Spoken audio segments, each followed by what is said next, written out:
안녕하세요. 양산 통도사 앞에 있는 산들바람 주방장입니다. 오늘은 원추리 나물에 관한 거를, 이 나물은 이름 보면 딱 한 번만 드실 수가 있어요. 6월달쯤 되면 꽃도 피고 산에도 많이 있어요. 산에는 간달프게 펴 있는데 제가 뿌리를 이제 이식해 갖고서 키워보니까 번식도 굉장히 잘 되고 꽃도 상당히 예쁩니다. 우리 마늘 같은 건 삶아서 무치면 향이 진한데 얘는 굉장히 순해요. 그리고 손님들이 굉장히 좋아하십니다. 빛깔도 이쁘고 아삭아삭하게 먹는 맛, 씹히는 감도 굉장히 좋아요. 집에서 텃밭이 있으신 분은 한번 키워보시는 것도 괜찮은데 3년, 4년 전만 해도 재래시장 가면 이렇게 푸대에다 놓고 덜어서 막 팔았어요. 그때는 나물 뜯는 할머니들도 많고 그래서 그런데 지는 연세 드신 분들, 요즘 젊은 사람은 산에 가서 나물을 안 뜯거든요.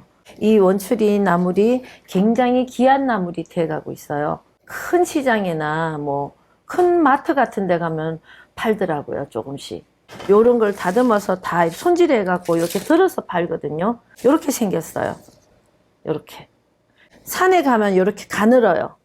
요건 소나무 밑에서 자란 거고, 요거는 나무 이파리가 있는 도토리 나무 밑에나 이런 데 가면 좀 넓게 해서 같은 놈인지 잘 알아보기도 힘들 때도 있어요. 같은 원추리인데도 이렇게 장소에 따라서 다릅니다. 뜯어오시면 이런 상태가 돼요. 그러면 여기를 이렇게 가지를 다듬으셔 갖고 이 부분은 다 먹는 거예요. 이렇게 삶아서 먹어보면 이 위에 부분보다는 여기가 식감이 더 맛이 좋아요. 산에 가서 뜯으실 때도 요 밑에 뿌리 있는 데를 바싹 붙여서 따시는 게 좋아요. 요 사이에, 요 갈 사이에 요게 요런 데 낙엽이 많이 요런 것들이 들어가 있으니까 씻으실 때 여러 번 씻으셔갖고 맑은 물 나올 때까지 씻어갖고 데치시는 게 좋습니다. 시장에 사오는 것도 씻지 않은 상태에서 포장을 다듬어서 포장해 놨거든요. 그러니까 이렇게 깨끗이 좀 씻어 주시면 좋겠어요. 생걸로 먹을 수 있을 정도로 씻었을 때 그때 데쳐 주시면 좋습니다. 그리고 요거는 봄에 일찍 나오는 걸 뜯어버리시면은 그 옆에 뿌리에서 또 새순이 또 올라와요. 첫 순 나올 때는 떠주셔서 나물에 드시고요. 두 번째 나오는 것을 꽃을 보시면 좋아요.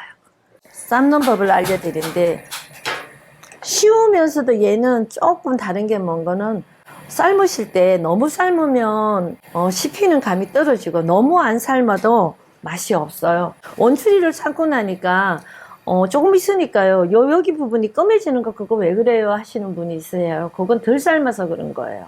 너무 덜 삶아도 요 빛깔이 여기가 거무튀튀해져. 약간 멍들은 것처럼. 시금치보다는 약간 더 맹물에 삶으시는 게 더 아삭거리더라고요. 소금물에 하면은 식감이 못 하더라고요. 시금치 같은 거는 소금에 삶는 게 더 맛이 좋을 수가 있거든요. 그런데 얘는 맹물에 삶는 게 더 맛이 좋았어요. 물이 이제 완전히 끓을 때 넣으셔야 돼요. 그리고 요런 나무 주걱 하나 준비해 있다가 한꺼번에 들어가면 뭉치는 부분이 있잖아요. 그런 거 좀 펼쳐 주시는 게 좋습니다. 저는 항상 나무를 삶을 때 물이 이렇게 완전히 끓을 때, 이거 다 뽀글뽀글 끓는 것보다 더 이렇게 온도가 막 올라가고 난 뒤에 삶는 게 좋습니다. 바로 씻어 삶으시면 이 물기가 찬물이 많이 이렇게 배겨 있으면 삶는 게 더디거든요. 미리 좀 식혀서 물기를 좀 빼고 난 뒤에 씻는 게 좋습니다. 이제 물이 완전히 끓고 있죠. 그러면 여기다가 이렇게 저어주세요.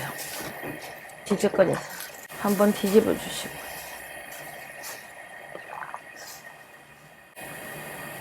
가운데 부분을 좀 이렇게 삶고 나면은 찬물로에다가 바로 헹궈 주셔야 돼요. 아주 차가운 물에 여러 번 헹궈 주셔야 이게 아삭아삭한 면이 있거든요.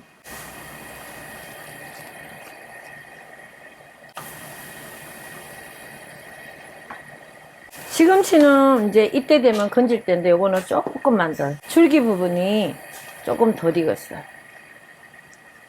그리고 이 나물은 좀 양을 많이 삶는 것보다 물량을 많이 잡아갖고 건더기를 좀 덜 넣으시는 게 더 잘 삶겨졌습니다. 너무 많이 건드리면은 푸른 부분이 검어지거든요.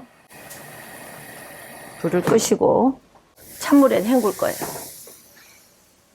여기다가 요렇게 높은 데다 넣고 스텐에다가 건질 때는 이렇게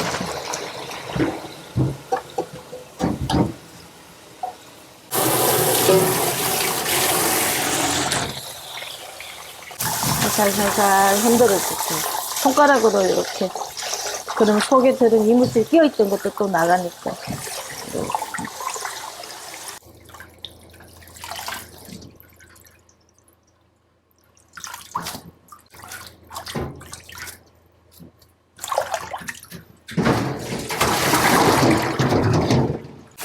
한 번 더 차갑게 해줄게요. 이럴 때는 이렇게 해서 너무 손들지 말고.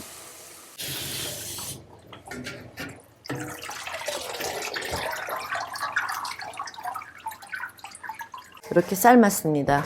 근데 요 물을 빠지는데 덜 빠지네. 여기 먹기다 하나 넣으세요. 공중을 두면은 물이 잘 빠져요. 원래는 삶아갖고 한 2시간 전에 미리 삶아서 이렇게 그릇 여기에다가 소커리에다 이렇게 담아 놓으시면 저절로 물이 잘 빠져요. 얘는 손으로 꽉 짜버리면은 숨이 죽으면 요 푸른 부분이 요게 잘 상해요. 질겨져요.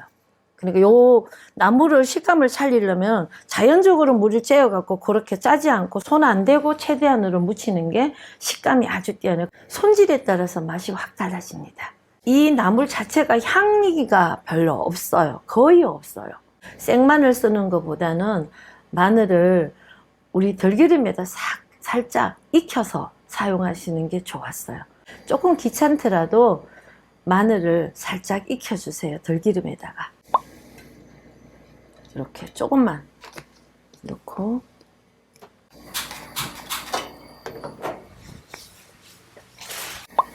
마늘은 불을 세게 하지 말고 불을 세면 들기름이 저기 하는 게 약간 이렇게 살짝 프라이팬 세다 싶을 때는 프라이팬을 살짝 올려주시고 이렇게 살짝만 아린 맛이 싹 없어지고요. 마늘이 달면서 구수한 맛이 나요. 요걸 이제 식혀주시면 돼요.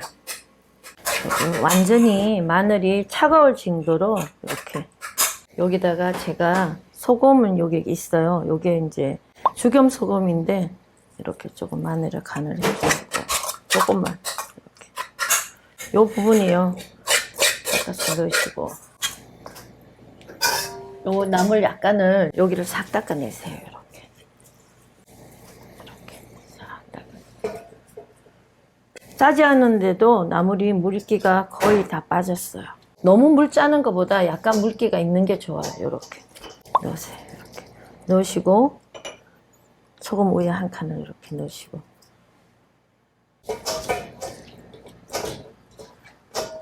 집에서 쓰는 소금이 염도는 어머니들이 다 아시잖아요. 집집마다 다 달라요. 요거는 죽염이라서 짠맛이 좀 덜 하거든요.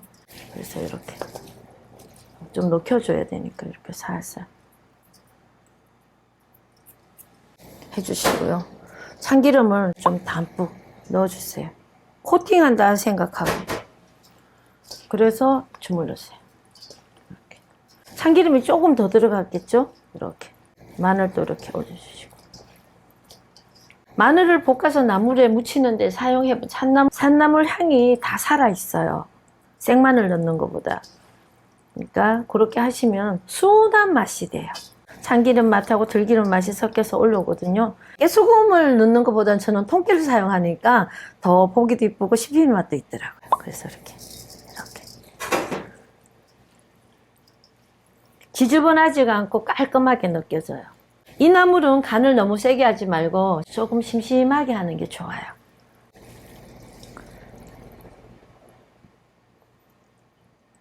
이렇게 하얀 부분이 있는 게 더 맛있어요. 이게 많을수록 더 맛있어요. 이렇게 해서. 그래갖고 이 정도 양을 하시면 2끼 정도 풍족하게 드실 수 있잖아요. 특이한 나물이에요. 얘는 옛날에는 흔했는데 지금은 귀해졌어요. 봄에 한 번만 빌 수 있는 나물이에요. 자꾸 가서 떠들 수 있는 나물이 아니에요. 얘는.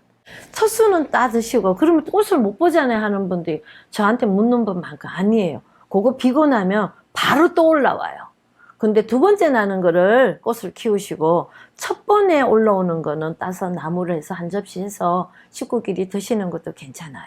제가 이제 절에 있을 땐 요 양념법을 마늘을 못 넣으니까 요 양념법을 안 하고 막장에다가 그냥 들기름에 하고 무쳐드려도 굉장히 좋아요. 왜냐하면 귀하니까 봄에 한 번만 첫순 나오는 한 번만 먹을 수 있는 나물이기 때문에 스님들은 그걸 아세요. 나무를 이제 어떻고 알기 때문에 향이 그렇게 진하지가 않아요. 잘 먹어보면 향이 있는 것 같기도 하고 없는 것 같기도 하고 그런 맛이에요. 원추리 맛은 이런 맛이구나는 걸 느끼실 거예요. 전원주택에 꼭 키우시는 분들도 이런 봄에 올라올 때는 한 번쯤은 뜯어서 한번 해 잡숴 보세요. 귀한 나무를 키우시는 거예요. 네, 감사합니다.